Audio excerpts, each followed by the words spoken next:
Shalom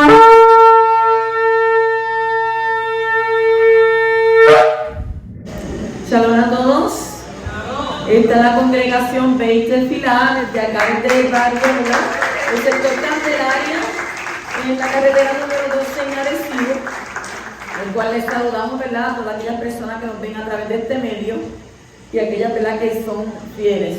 Queremos darle un saludo a Amy, que cumplió año. Amy, ¿verdad? Ella cumplió año y está, ¿verdad?, pues contenta porque ya cumplió 20. Bendito el que vive, ¿verdad? Esos 20 los multiplicamos y estamos ahí. Pero estamos contentos, ¿verdad?, de que ella está con vida, está fuerte, está saludable, está en las manos del Poderoso y se encuentra, ¿verdad?, contenta con la congregación cuando usted le salude, cuando le envía saludos a ella. Bendito el Poderoso. Y Anet, para que no se me quede un poco celoso, también le enviamos saludos y le bendecimos en el poderoso nombre de nuestro Abacadosh.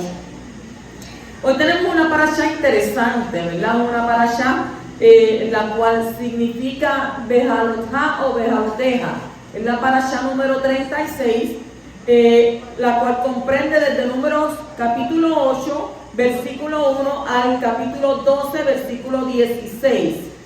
Y cuando hablamos, ¿verdad?, de Bejalotá, significa cuando hagas subir. Es uno de sus significados, ¿verdad?, porque tiene otros significados más. Pero el más, ¿verdad?, para comenzar en esta parashá es cuando hagas subir. Y hacemos la introducción, ¿verdad?, porque tenemos que saber de qué es lo que es estos 4 capítulos, porque esta parashá tiene 4 capítulos y a mí me gusta siempre, ¿verdad?, hacer una introducción para saber de qué es lo que hay en estos 4 capítulos, de qué está hablando. Y entonces dice que a Aarón le fue confiada la tarea de disponer las 6 lámparas exteriores de la menorá, de modo que sus luces se proyectaran hacia el brazo central. Los levín se prepararon para el servicio en el Mishkan. ¿Quiénes eran los levín? Los levitas. En el Mishkan es en el templo, ¿verdad?, purificándose mediante abluciones y sacrificios. Se les dijo que solo aquellos que tuviesen entre 30 y 50 años de edad tomarían parte en el servicio religioso, pero que a los que tenían entre 25 y 30 años serían preparados para sus deberes futuros. El primer Pesach posterior, no antes, posterior luego del éxodo al Shemot, fue observado el día 14 de Nisan. Aquellos que estaban impuros solicitaron que a ellos también se les permitiera participar de las ofrendas de Pesach. Gente impura que habían tocado muertos o gente que estaba de viaje que no habían podido celebrar Pesach, es lo que, ¿verdad?, mayormente se escucha. A ellos que también se les permitieron, ¿verdad?, participar de las ofrendas de Pesach, una fecha especial, el 14 de Iyar, fue destinada a aquellos que estaban impuros, se encontraban a demasiada distancia en el Pesach como para llevar el corbán respectivo. La nube del Creador, alzándose desde el Mishkan, era una señal para que los miembros del campamento continuaran su viaje.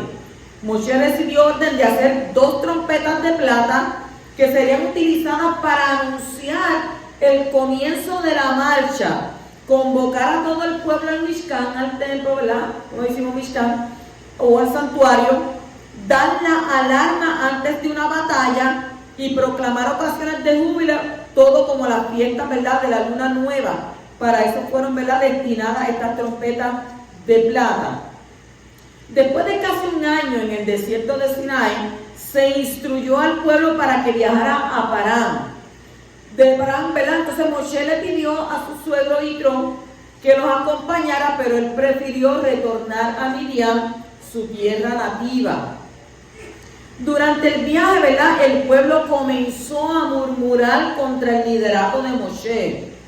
Y esto despertó la cólera de Yahweh, que hizo estallar un incendio en medio del campamento, provocando el terror y la destrucción. El fuego se apagó solo después de que Moshe hubo orado a Abba en favor del pueblo. Sin embargo, ¿verdad?, los israelitas no aprendieron la lección. asusado por las multitudes ajenas, ¿verdad?, que los habían acompañado en su salida de Egipto, se quejaron nuevamente, y esta vez por la falta de carne en el desierto. Y sus murmuraciones llevaron a Moshe a sentir que la carga de dirigir al pueblo era demasiado grande como para soportarla él solo. Ser líder no es fácil. Ser líder uno tiene que llevar, ¿verdad?, la carga de todos ustedes, más orar por ustedes y interceder por cada uno. Entonces Aarón le respondió ordenando a Moshe que reuniera 70 ancianos para que le asistieran en la conducción del pueblo. Los ancianos fueron reunidos y el ruach de la profecía reposó sobre ellos, el espíritu, ¿verdad? En respuesta a la queja por la falta de carne y el gusto aburrido del maná, Yahweh hizo que un fuerte viento arrastrara una gran cantidad de codornices desde el mar, y el pueblo juntó todas las aves ávidamente. Imagínense, cuando dice ávidamente era con ese deseo, ¿verdad? Pero cuando comenzaron a comerlas, muchos de ellos cayeron muertos, con la carne en la boca, y ahí mismo se desplomaron muertos. Entonces Miriam, la hermana de Moshe, fue castigada con lepra por difamar a su hermano, y después de permanecer una semana fuera del campamento, se curó completamente. ¿Cuántos están aquí claros? Eso es lo que hay en esos 4 capítulos, ¿verdad? Haciendo un resumen de ellos. Vamos a ir al capítulo 8, versículo 2, donde dice: habla a Aarón y dile, cuando enciendan las lámparas, las 7 lámparas alumbrarán al frente del candelabro o al frente de la menorá. ¿Por qué aparece el contexto de la menorá justo después del relato de las ofrendas de los líderes de las 12 tribus? ¿Qué tiene que ver una cosa con la otra? La tribu de Leví no había participado en las ofrendas de los líderes de cada tribu. Por esto la Torá sigue hablando del ministerio de Aarón para así incluirlo entre los demás. Los diseñadores de la menorá recibieron instrucciones de hacerla una mitzvah, de hacerla como un mandamiento.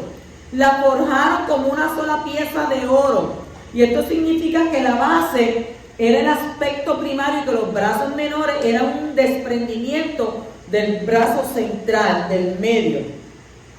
Dice que fue construida en forma de fuente, cuyos retoños, ¿verdad?, brotaban de un torrente central de agua.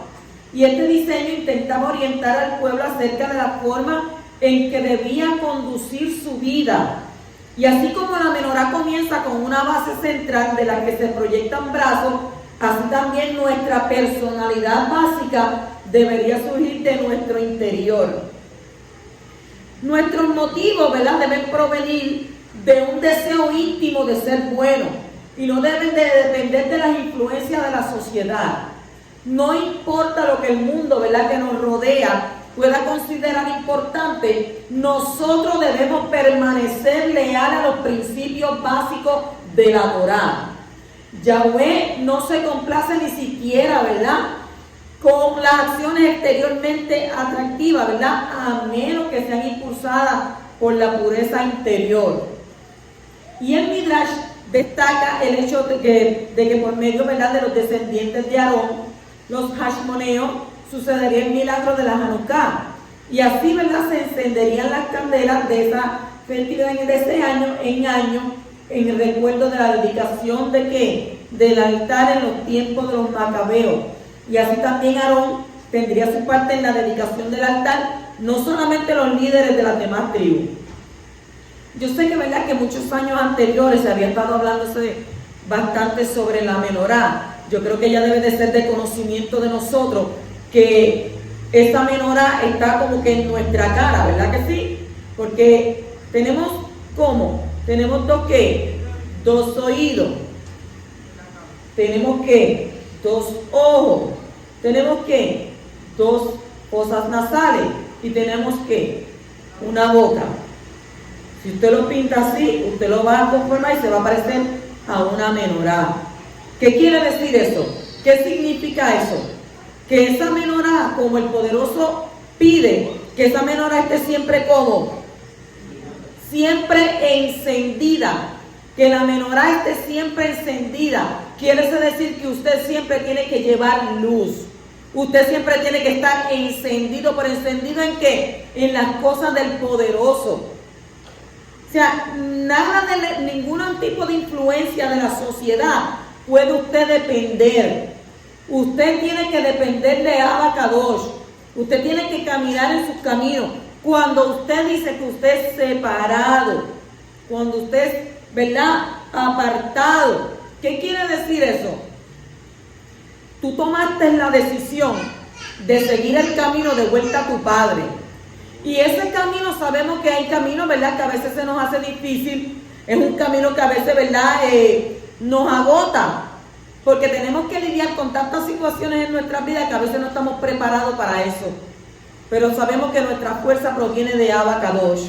Así como les estoy explicando, que la menorá se encuentra en nosotros, también nosotros, ¿verdad? Deberíamos de entender que tenemos que mantenernos como encendidos. Manténgase encendido, buscando las cosas que de arriba. Porque el espíritu gime para el saber, por estar allá con las cosas del Padre. Pero esta carne, que es nuestra peor enemiga, es la que quiere que las cosas de aquí de la tierra. Y entonces, ¿qué sucede con nosotros? Ahí entonces es que entramos en una guerra, en una batalla. Y la guerra a veces es una batalla mental. Porque al cuerpo le gustan unas cosas, pero al espíritu no le gustan las cosas. Y todos sabemos, ¿verdad?, que el espíritu de Abba reposa sobre nosotros. Porque cuando usted muere, ¿qué usted hace? Exhala el espíritu. Va a Abba Kadosh. Entonces, Behamloha significa literalmente. Mire cómo le digo, literalmente, cuando haga subir, refiriéndose a las llamas de fuego del candelabro que hay que hacer subir. Es decir, hacer que arda. Y también se ha interpretado este texto de otro modo, ¿verdad? Y este tiene su origen en el término hebreo que significa erigir. Erigir es ¿qué? Cuando usted ¿qué? Construye. Entonces el fuego de la menorá tenía que estar dirigido ¿hacia dónde? Hacia arriba. Tenía que estar dirigido hacia arriba. Entonces, ¿esto es para qué?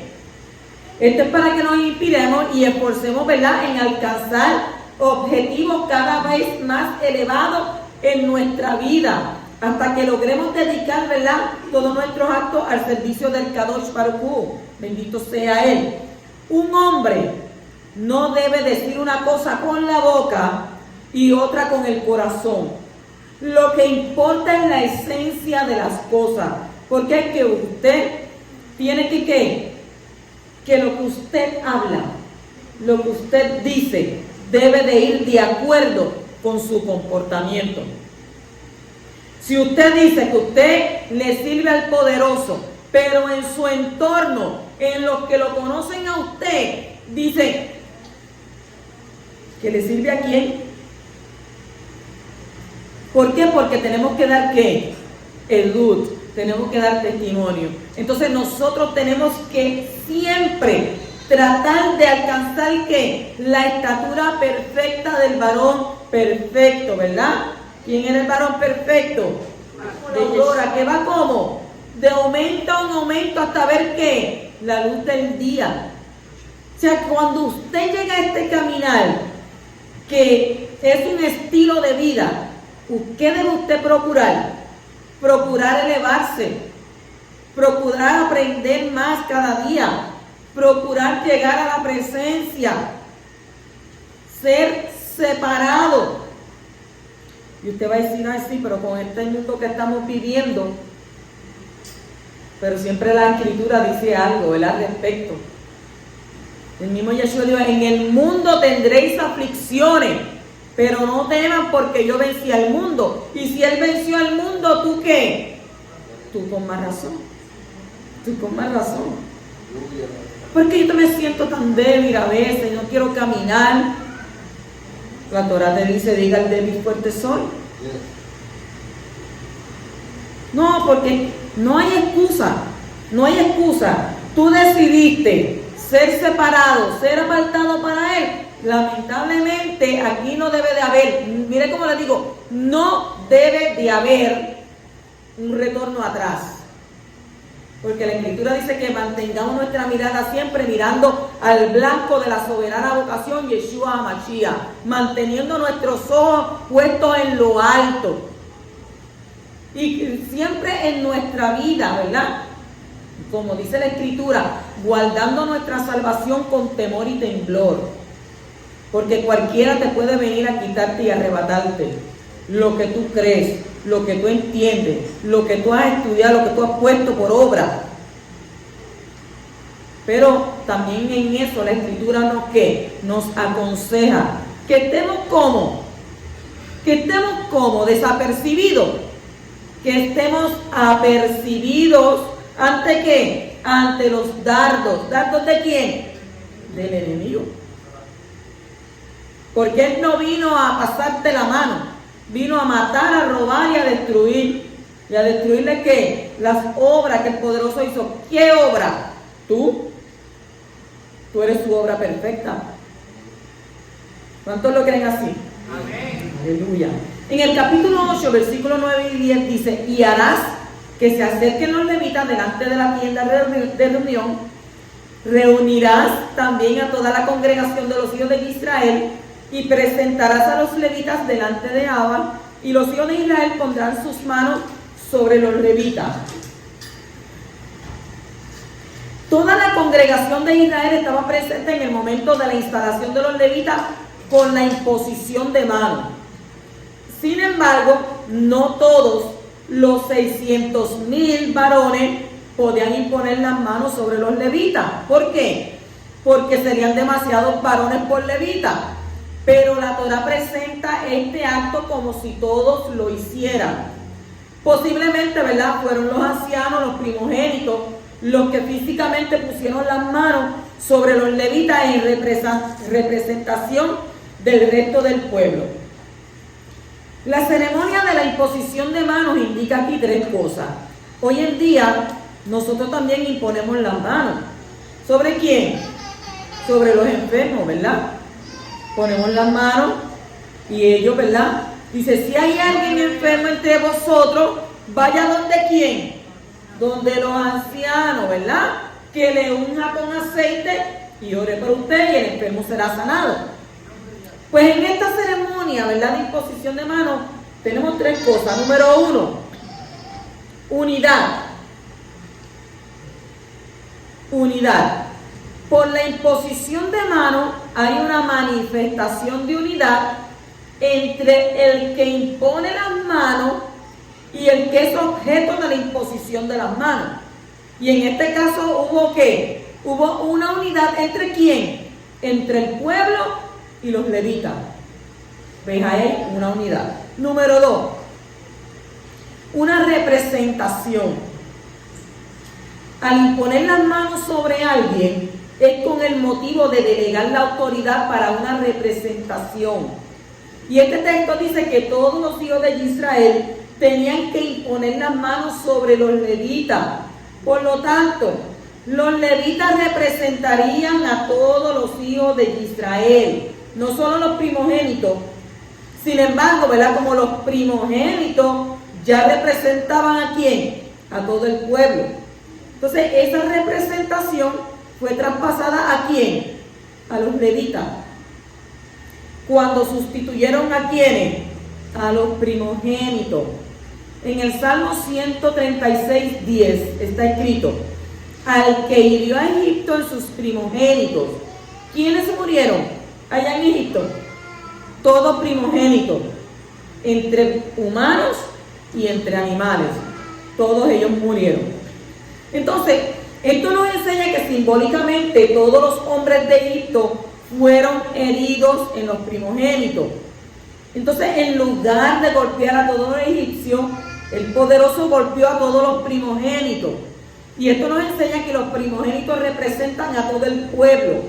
Por lo tanto, los levitas, que a su vez sustituyen a los primogénitos, representan a todo el pueblo de Israel.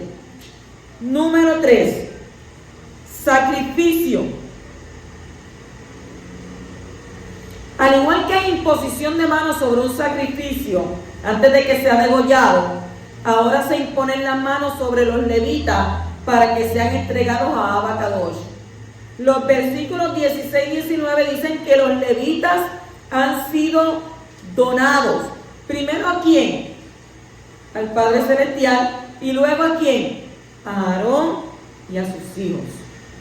Entonces tenemos que unidad, representación y sacrificio.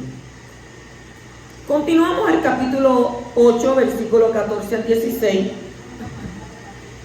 Y dice: así separarás a los levitas de entre los hijos de Israel, y los levitas serán míos, porque son enteramente dedicados para mí de entre los hijos de Israel. Los he tomado para mí en lugar de todo primer fruto de la matriz, los primogénitos de todos los hijos de Israel. ¿Qué nos enseña? Esto nos enseña que una persona dedicada a Abba ya no se pertenece a sí mismo. Por eso le estoy diciendo que cuando usted dice, sí, yo quiero consagrarme a ti, yo quiero apartarme para ti, o el término tradicional, convertirme a ti, ya que usted dice eso, quiere decir que ya usted no se pertenece. Porque entonces usted ahora le pertenece ¿a quién?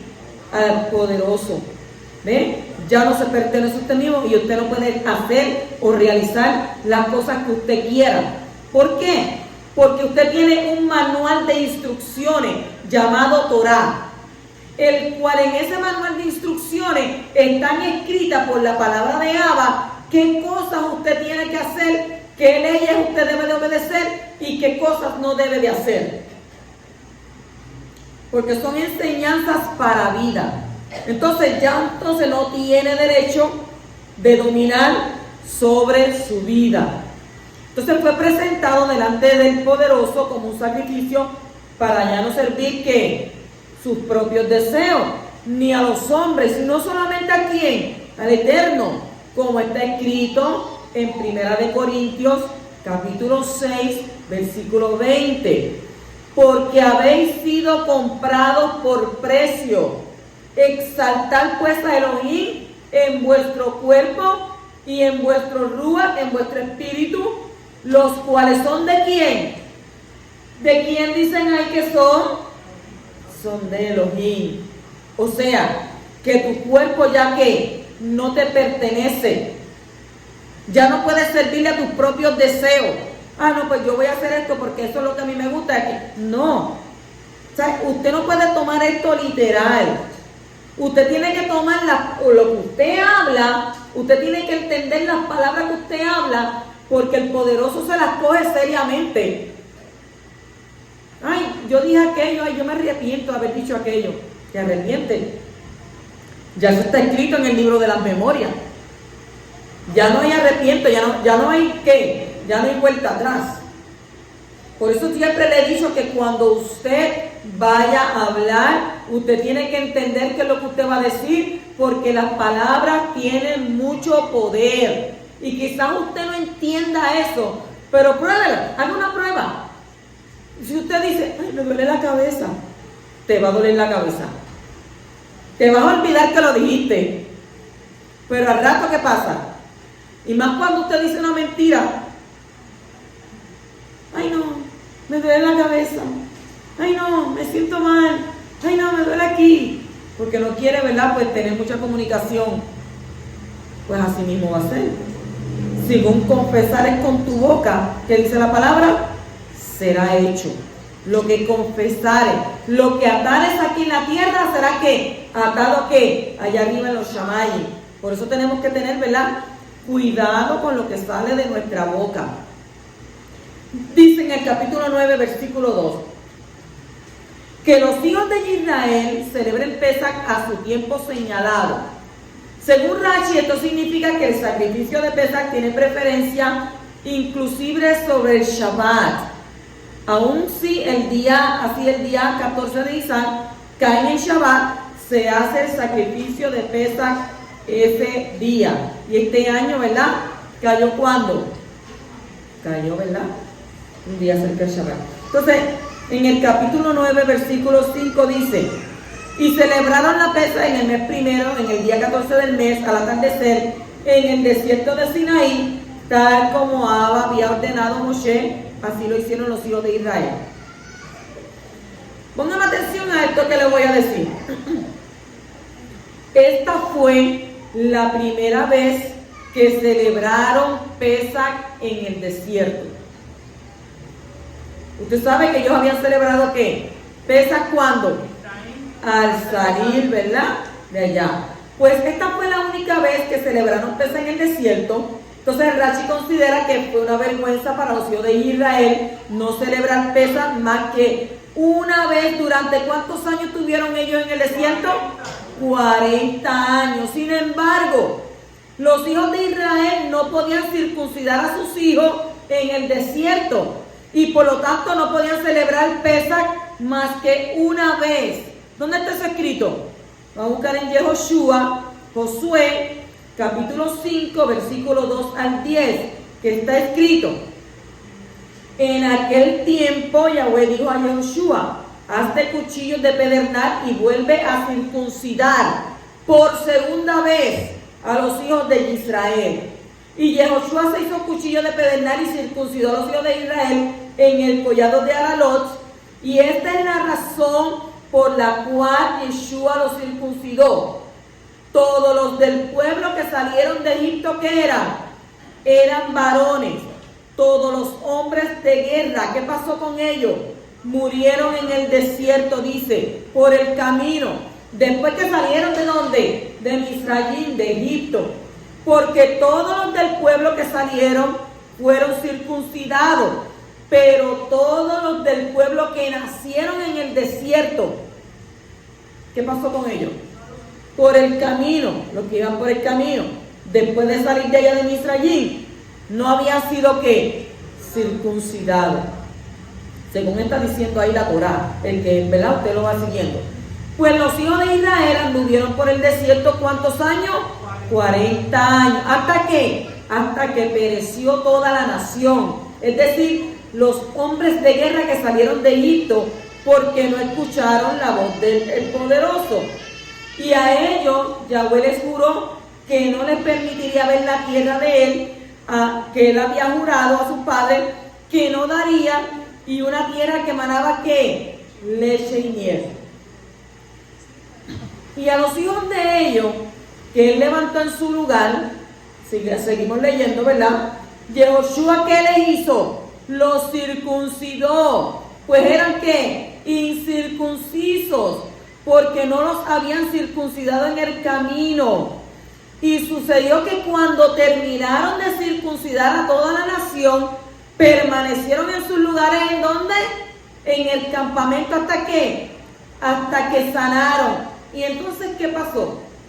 Dice ahí: entonces Yahweh dijo a Joshua: hoy he quitado de vosotros el oprobio de Egipto. Por eso aquel lugar se ha llamado Gilgal hasta el día de hoy. Y estando los hijos de Israel acampando en Gilgal, ¿qué celebraron allí? Celebraron Pesaj por la tarde, el día 14 del mes, en los llanos de Jericó. Y en otra forma dicen Jericó, ¿verdad? Jericó. En el capítulo 10, versículo 2, nos dice: hazte 2 trompetas de plata, las harás labradas a martillo y te servirán para convocar a la congregación y para poner en marcha los campamentos. Hay 2 tipos de trompetas en Israel. Número 1, el shofar. El shofar, que es un cuerno de carnero hecho por el Eterno, ¿verdad? Y acondicionado por el hombre. También puede ser hecho de cabra, de antílope u otro de los animales puros. No se hace un shofar de un animal impuro, se hace un shofar de los animales puros. Número 2, la trompeta de plata. ¿Hecha por quién? Hecha por los hombres. El cuerno de carnero es hecho por quién? Por el poderoso. Y la trompeta de plata hecha por los hombres. Los que tocan el shofar aquí tienen que saber, ¿verdad?, que hay diferentes tipos de sonido. O sea, los toques son los mismos para los 2 tipos de trompeta. Y los dos toques principales son ¿cuáles? Tequía. ¿Y tequía qué? Es un sonido largo con dos, ¿verdad?, sucesivos tocados con el mismo soplo. Y este sonido proclama la soberanía del Creador sobre la creación. ¿Cómo sería ese sonido? Largo. ¿Quién lo puede hacer? Alguien que tenga shofar y me haga el sonido de tequía. Sonido largo. Dice con dos tonos, ¿verdad?, sucesivos. Entonces, terúa. El sonido de terúa dice que es una alarma con varios sonidos cortos repetitivos. Mira, a ver.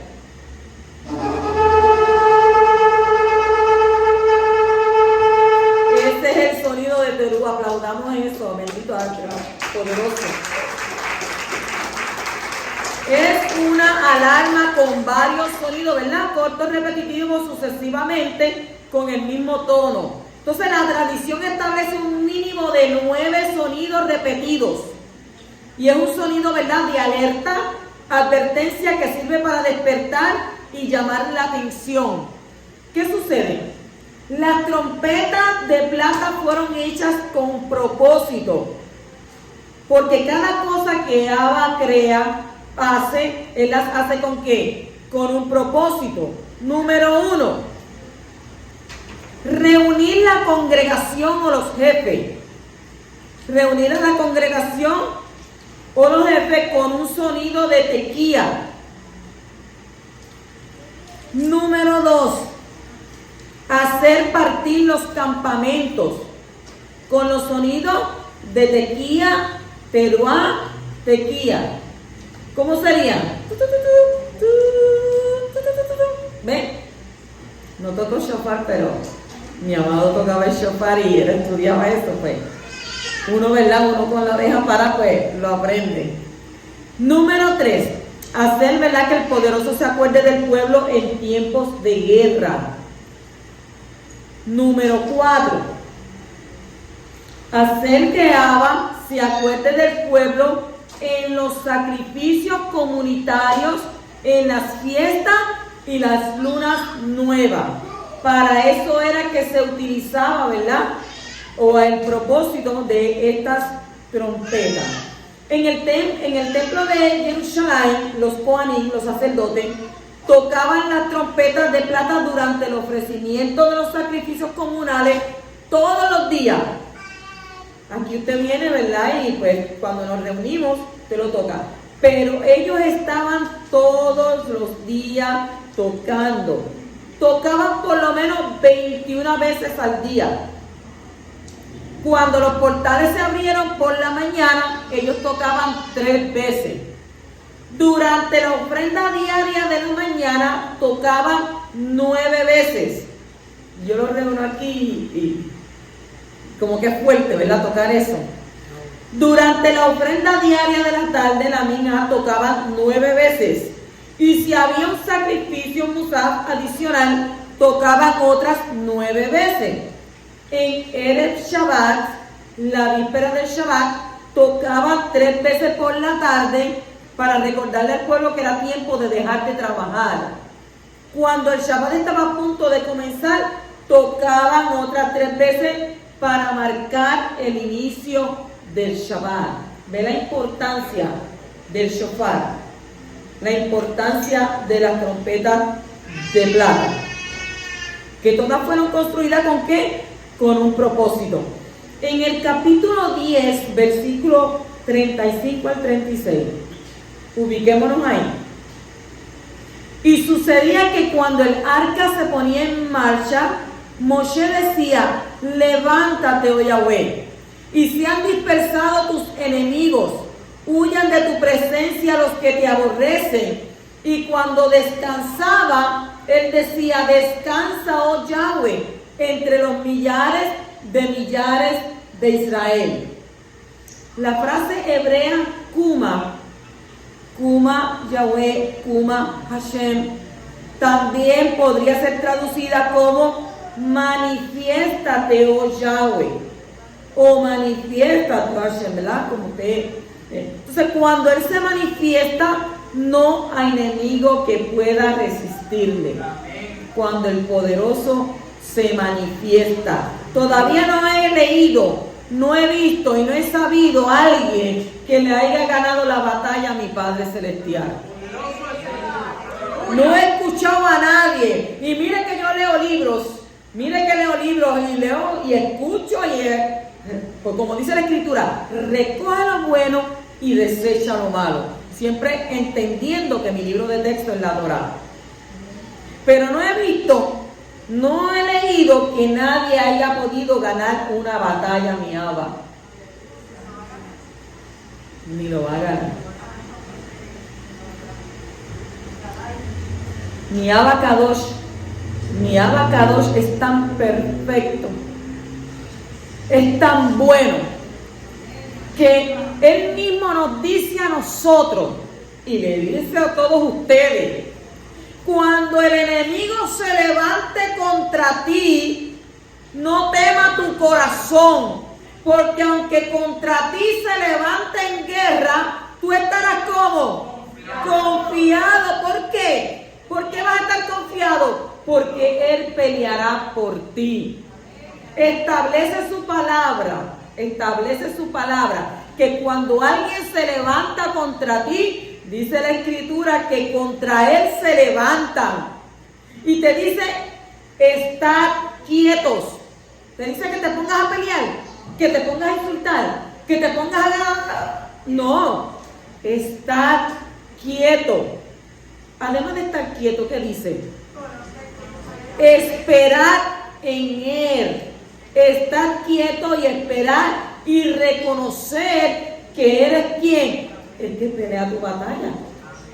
Y yo confiada y tranquila estaré hasta que ponga a mis enemigos ¿por dónde? Por estrado de mis pies. A ustedes también le dice el poderoso eso mismo, hasta que Él ponga a sus enemigos por estrado de sus pies.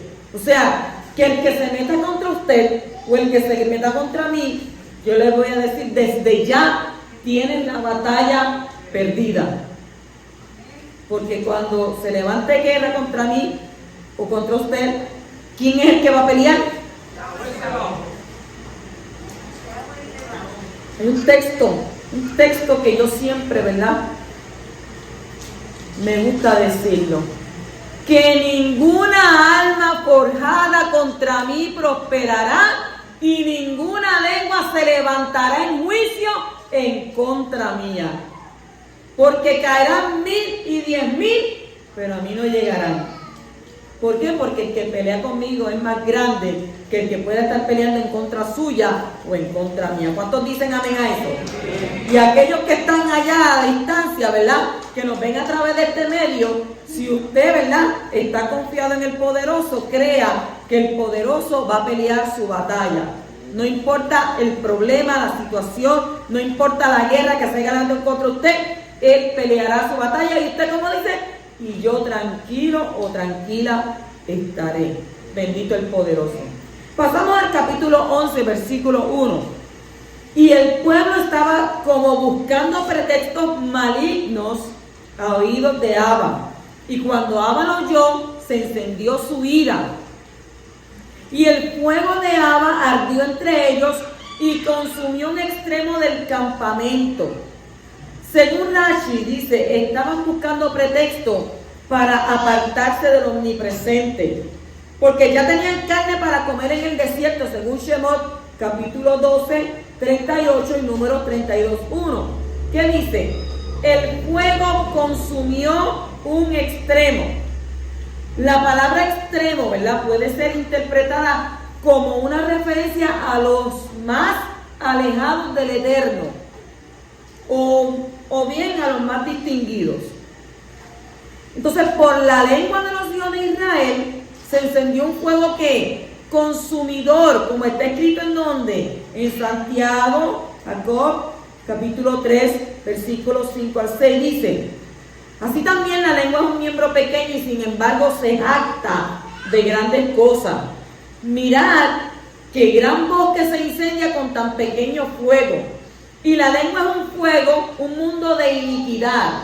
Y la lengua está puesta entre nuestros miembros, lo cual contamina todo el cuerpo y es encendida por el infierno y inflama el curso de nuestra vida. Con unas palabras, usted puede coger a una persona y darle una bofetada y ahí quedó. ¿Está bien? El dolor pasa. Pero cuando usted abre su boca y tira palabras en contra de una persona, ¿qué sucede? Usted le está hiriendo como si le diera un latigazo en el corazón. Entonces de ahí es que viene que muchas personas, ¿qué les sucede? Se ponen rencorosas. Y la persona viene y dice, está bien, yo lo puedo perdonar.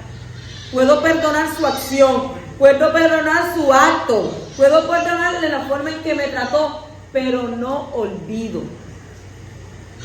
O sea, el famoso yo perdono, pero no olvido. Y lamentablemente en este caminar eso no es así. Porque perdonar es perdonar y olvidar. Dejar atrás lo que te hicieron. Y fíjense que hoy en día hay mucha gente viviendo el pasado y no están viviendo el presente que el poderoso les regaló día a día. Te regala un presente regalo, por eso se llama presente. Y están viviendo en el pasado. O sea, hay gente que no puede perdonar. No, porque es que me hizo esto, es que me dijo aquello, es que yo no que lo perdone Dios, dicen muchos. Ajá, tú no puedes perdonar, tú estás con rencor, tú estás con ira, tienes coraje. Y yo te hago una pregunta. Yeshua dejó un modo, una forma de cómo tú aprender a orar. Y en eso que él dejó ahí, dijo, cuando tú hagas esta oración, ¿cómo tú lo vas a hacer? Perdona que mis ofensas, así como yo perdono a quién, a los que me ofenden.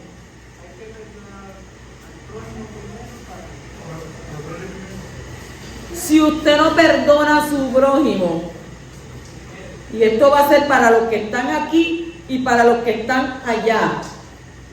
Si tú no perdonas por X o Y razón, porque tú piensas, no, que lo que me hizo, que lo que me dejó, que aquello, bueno, cualquier cosa que tú puedas decir, si tú no perdonas, lamentablemente tus oraciones no son escuchadas. No son escuchadas. Porque si no estás perdonando, ¿cómo vas a querer la bendición del poderoso? ¿Cómo le vas a orar a él cuando el segundo mandamiento que dice, ama a tu prójimo como qué? Como a ti mismo? Y ese es el mandamiento más duro de cumplir, el mandamiento más difícil de cumplir. ¿Por qué? Porque con ese mandamiento tú tienes que doblegar tu ego, tienes que doblegar el altivez. No, porque esto, yo siempre yo, en primero. Lamentablemente, no podemos vivir así de esa manera. ¿Por qué? Porque a eso no hemos sido llamados.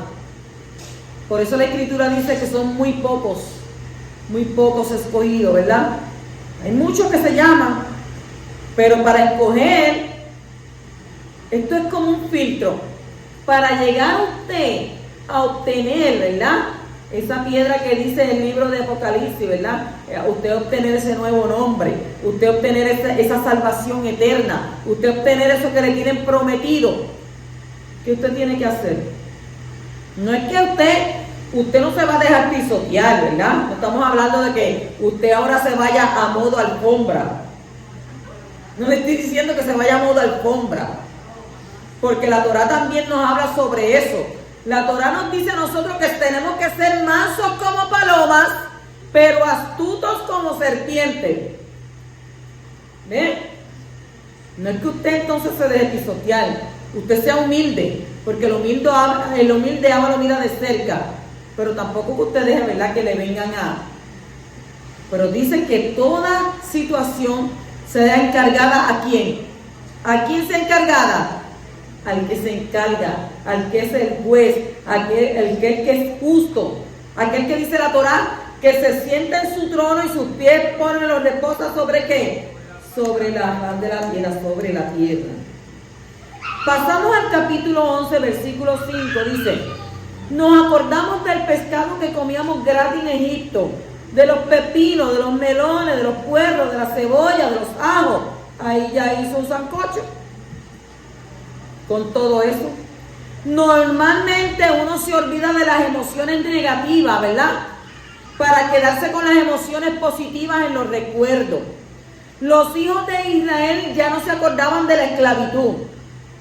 Sí, habían, ¿verdad?, estado trabajando duramente como esclavos. Entonces, ¿cómo es que ahora ellos dicen que comían gratis? No hace sentido, ¿verdad? Entonces, ¿cómo Rashi interpreta eso? Dice que aquí se refiere a que pudieron comer gratis en Egipto en cuanto a no tener que cumplir ningún mandamiento. No cumplía ningún mandamiento, pues. Pero la verdad es que la Torá dice que ellos eran ¿qué? Ellos eran esclavos. Ellos los tenían, ¿verdad? Bien que subyugados, los tenían ahí aprisionados. En el capítulo 11, versículo 6 dice: pero ahora no tenemos apetito, nada hay para nuestros ojos excepto este maná. El hombre necesita variar el gusto, ¿verdad?, de la comida para no fastidiarse. Ahora los hijos de Israel estaban en una situación de tránsito y la providencia divina les estaba dando una comida de emergencia. O sea, eso no era que ellos salieron de Egipto y se iban a ir allí al desierto, y allí en el desierto tenían la guaguita de Pedro, la guaguita de Juan, y aquí tenemos hamburguesas, aquí tenemos costillitas, tenemos esto. No, ellos salieron ¿cómo? Salieron de emergencia. ¿Salieron qué? Rápido. Ni siquiera pudieron leudar el pan. Entonces, para que sobrevivieran durante el paso por el desierto, que no debería de durar tanto tiempo, el poderoso le envió ¿qué? El maná. Y aunque el Midrash dice que el maná cambiaba de sabor según el deseo de cada uno, la Torá dice cómo era el sabor del maná. ¿Tú sabes que la Torá lo dice? En Shemot, capítulo 16, versículo 31, dice que su sabor era como de hojuelas de miel, hojuelas con miel. ¿Sabía dulce? En Números, capítulo 11, 8, está escrito: tenía el sabor de tortas cocidas con aceite. O sea, si usted deseaba comerse una carne, el sabor le iba a saber ¿a qué? A carne. Y si usted a veces de esos, ¿verdad?, de nosotros que decía: ay, yo me comiera un dulce, pues te comías el maná y dice que sabía, ¿verdad?, a dulce. Entonces, cuando una persona no muestra agradecimiento por la comida que recibe, desata maldiciones sobre su vida. ¿Cuántos aquí bendicen antes de comer? Barú, Atá, Yahweh, Mele, Aolá. ¿Qué más? ¿Qué más dice?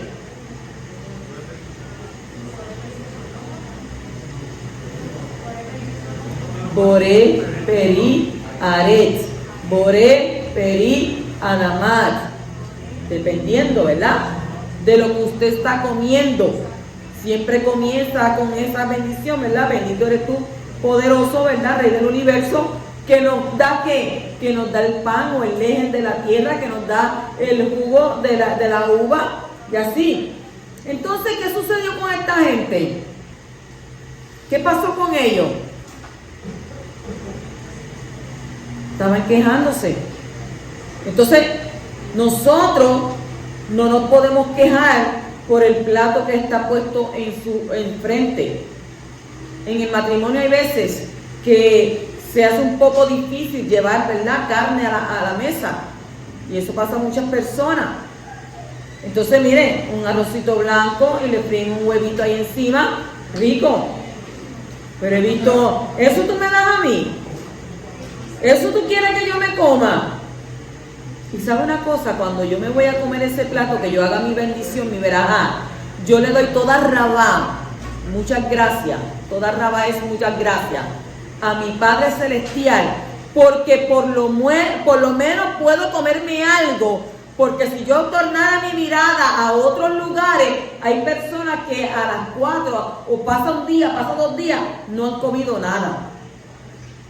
Y tú eres bendecido porque tienes ese plato, aunque sea humilde, pero puedes llenar tu estómago. Porque cuando el monstruo de tu estómago se levanta y dice quiero comer, ¿qué sucede? Te duele la cabeza, te da mareo, te sientes sin fuerza. ¿Y tienes que qué? Tienes que darle lo que pide, tienes que echarle comida. Entonces, ¿verdad? Tenemos que hacer estas bendiciones que le damos a Abba antes y después de comer, y entonces estamos dándole un servicio, un culto por medio de las cosas materiales y somos liberados de la codicia. En 1 Corintios capítulo 10, versículo 1 al 6 está escrito: porque no quiero que ignoréis, hermanos, que nuestros padres todos estuvieron bajo ¿qué? Bajo la nube, y todos pasaron por el mar. Y en Moshe todos fueron sumergidos en la nube y en el mar. Y todos comieron el mismo alimento espiritual. Y todos bebieron la misma bebida espiritual. Porque bebían ¿de qué? De una roca espiritual que los seguía. ¿Y la roca era quién? El Mashiach. Sin embargo, Elohim no se agradó de la mayor parte de ellos. Pues quedaron ¿dónde? Tendidos en el desierto. Y estas cosas sucedieron como ejemplo para nosotros, a fin de que no codiciemos lo malo como ellos lo codiciaron. ¿Qué está hablando este texto? En este texto se habla de un alimento espiritual, de una bebida espiritual y de una roca espiritual. Así que el maná y el agua que fueron dados en el desierto eran ¿qué? Alimento y bebidas espirituales. Entonces, ¿cómo es que la Escritura llama a estas cosas materiales espirituales? Según la filosofía griega, algo espiritual no puede ser algo físico. Sin embargo, el maná sí era físico, el agua era física, la roca era física. Déjenme explicar, porque a lo mejor yo puedo decir esas cosas y hay alguien que dirá, pero ¿qué era que era física? Físico era que lo podías ver, que estaba ahí, que lo podías tocar. ¿Ven? Por eso dice que todas estas cosas eran físicas, porque lo podía observar. Así que la expresión espiritual no puede ser entendida desde el punto de vista filosófico, sino tiene que ser entendido desde una mente hebrea. Según el punto de vista hebreo, que te lo voy a dar ahora, aquí yo te lo di griego, es algo que viene del mundo espiritual, o que tiene la aprobación de un shamayim del cielo, o que tiene una relación y un punto de contacto con el mundo espiritual. Una comida espiritual es una comida avalada, es una comida bendecida, es una comida entregada y apartada. ¿Por quién? Por el poderoso, por el eterno. El judaísmo, entre otras cosas, ¿verdad? Tiene la función de elevar los elementos meramente naturales a un nivel espiritual para que así puedan rendir el servicio a Abba. La comida se convierte en algo espiritual cuando es recibida con una bendición basada en la palabra de Yahweh. Como está escrito en dónde. Porque usted sabe que yo tengo que decir las cosas, pero tengo que buscarla por la Torá. Primera de Timoteo, capítulo 4, versículo 4 al 5. Porque todo lo creado por Elohim es bueno. Y miren lo que dice. ¿Qué dice al lado?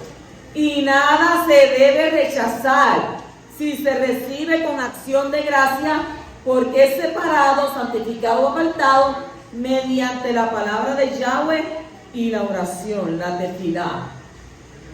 O sea que de ahora en adelante, si usted no bendecía, usted venía con hambre, ay, tengo un hambre que no muero. Y ¿qué tiene que hacer usted ahora? Dar una bendición por esa comida. Y luego de la comida, dar también bendición al poderoso. En el capítulo 11, versículo 14 dice: yo solo no puedo llevar a todo este pueblo porque es mucha carga para mí. Moshe, que dijo a Abba, sintió que ya no podía llevar la carga de ese pueblo. Y esta es la experiencia de cualquier líder que tiene una gran responsabilidad. La respuesta, ¿verdad?, de Abba Kadosh a los dos problemas, a la queja del pueblo y el agotamiento de ¿qué? De Moshe. Es que ¿qué? Es que primeramente suple la necesidad de ¿quién? Del líder. Y luego trata con ¿qué? Con la necesidad del pueblo. O sea, es una experiencia que cualquier líder que tenga, ¿verdad?, esta responsabilidad. ¿Por qué? ¿Qué sucede? Un líder tiene que dar ejemplo.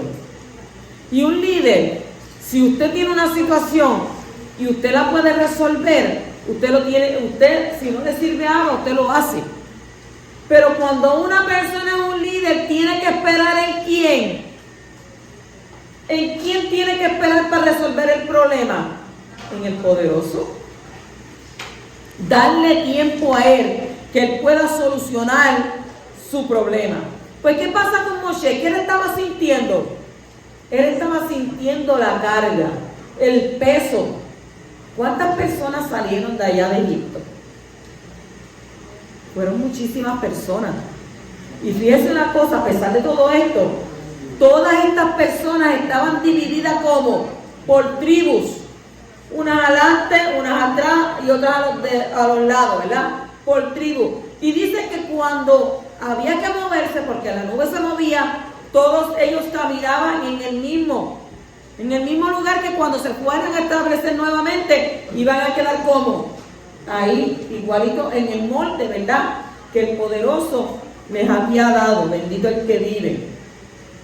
En el capítulo 11, 17 dice, estamos ya concluyendo: entonces descenderé y hablaré contigo allí, e incrementaré del Rúa, del Espíritu que está sobre ti, y lo pondré sobre ellos, y llevarán contigo la carga del pueblo para que no la lleves tú solo. El Espíritu que está sobre un líder ungido, ¿verdad?, a causa que en él haya un sentimiento de carga por el pueblo, es una carga de preocupación parecida a la que siente una madre por sus hijos. Es una carga de responsabilidad que en muchas ocasiones se vuelve muy pesada. Rabí Shaul dijo que el peor de todos los sufrimientos que él tenía fue la preocupación por todas las congregaciones. ¿Dónde está eso? En 2 de Corintios, capítulo 11, versículos 23 al 28. Te lo busca y ahí lo lee. Entonces dice: además de tales cosas externas, está sobre mí la presión cotidiana de la preocupación por todas las congregaciones, por todas las situaciones que ocurrían. Porque acuérdense que cada uno es un ser pensante diferente. Si todos fuéramos iguales, seríamos unos aburridos, porque no habría diversidad. Así que cada uno tiene su propio pensamiento, su propio sentir, su propio entendimiento, y por tanto, ¿verdad?, ¿qué sucedía? Esto era lo que lo agobiaba también ahí a Shaul, ¿verdad? La presión cotidiana.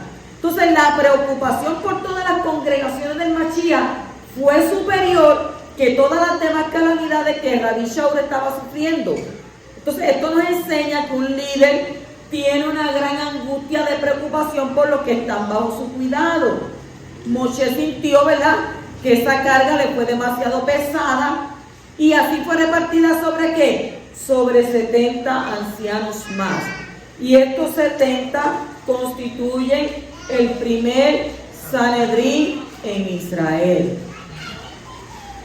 Estos 70 ancianos. Si usted se fija, hoy en día, usted va a la corte, al tribunal, y usted ve, ¿verdad?, que allí está el alguacil, que allí está el fiscal, que allí está el juez, que allí está la secretaria, allí, ¿ve? Todo está como ahí centralizado, y están esperando que usted abra la boca, si le dejan hablar. porque también está allí el abogado, el que intercede por usted. Y a veces usted no dice ni una palabra, ni una, no lo dejan decir absolutamente, todo lo dice ¿quién? El abogado. Así está Mashiach, intercediendo. Bendito el que vive. Entonces en el capítulo 11, versículo 25, dice: entonces Yahweh descendió en la nube y le habló e incrementó el Ruach, el espíritu que estaba sobre él, y lo colocó sobre los 70 ancianos. Y sucedió que cuando el Ruach, el espíritu, reposó sobre ellos, ¿qué hicieron? Profetizaron, pero no continuaron. O sea que eso fue que se lo enviaron, ¡fua! Y ahí empezaron a hablar. Entonces el espíritu que estaba sobre Moshe hizo que los ancianos elegidos profetizaran. Y el Ruach de profecía es el que produce la carga de responsabilidad y preocupación en un líder espiritual. Porque ese espíritu es capaz de transmitir la carga ¿de qué? De Yahweh por las personas al corazón de sus representantes. Ahora, los demás ancianos compartieron esa carga junto con Moshe y así fueron capacitados para ayudarle en su difícil tarea. Oiga, yo no quiero, ¿sabes?, imaginarme tantas personas que habían allí reunidas. Y Moshe, ¿verdad?, con la carga de todo ese pueblo, porque cuando sucedía cualquier cosa, no era que el pueblo que yo saqué, ¿qué le decía? El pueblo que tú sacaste. O sea que no era la presión solamente de toda la gente. ¿De quién más era de la presión? De Abacadosh. El pueblo que tú sacaste.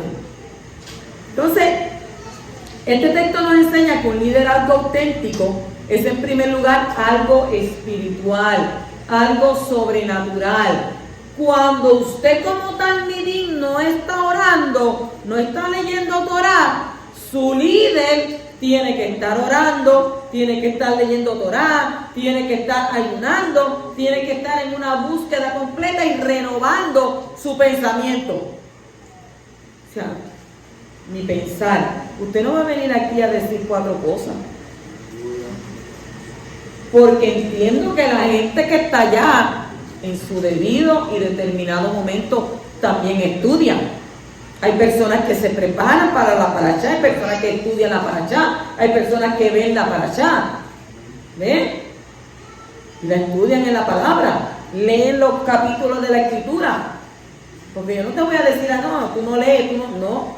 Hay gente, ¿verdad?, que se preocupa por estudiar la parashá, la porción, ¿verdad?, parashá, la porción bíblica que vamos a estar, ¿verdad?, hablando al respecto.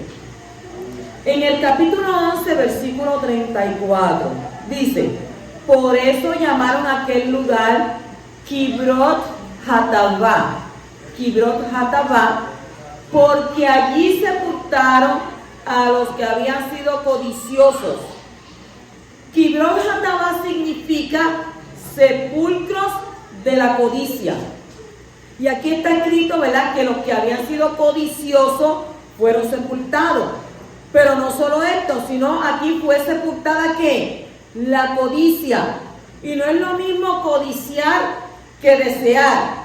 La codicia es algo insaciable, algo bestial, es demoníaco, que no está basado en una función natural de necesidad, sino que tergiversándola para hacer una exigencia sin agradecimiento, sin humildad y sin reconocimiento.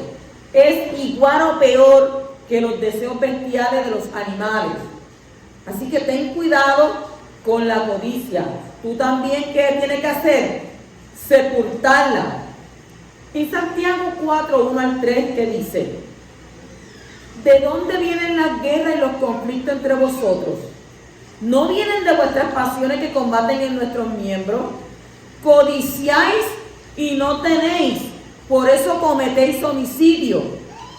Sois envidiosos y no podéis obtener, por eso combatís y hacéis guerra. No tenéis porque no pedís, y pedís y no recibís, porque pedís con malos propósitos para gastarlo ¿en qué? en vuestros palaceres, dice la Escritura. Y guerra, ¿verdad? En hebreo es geburá. Pero cuando decimos guerra en hebreo geburá, hay que añadirle también la gesed.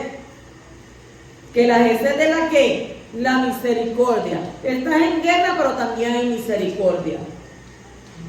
En el capítulo 12 y versículo 1, y habló Miriam y Aarón contra Moshe por causa de la mujer cushita que él había tomado.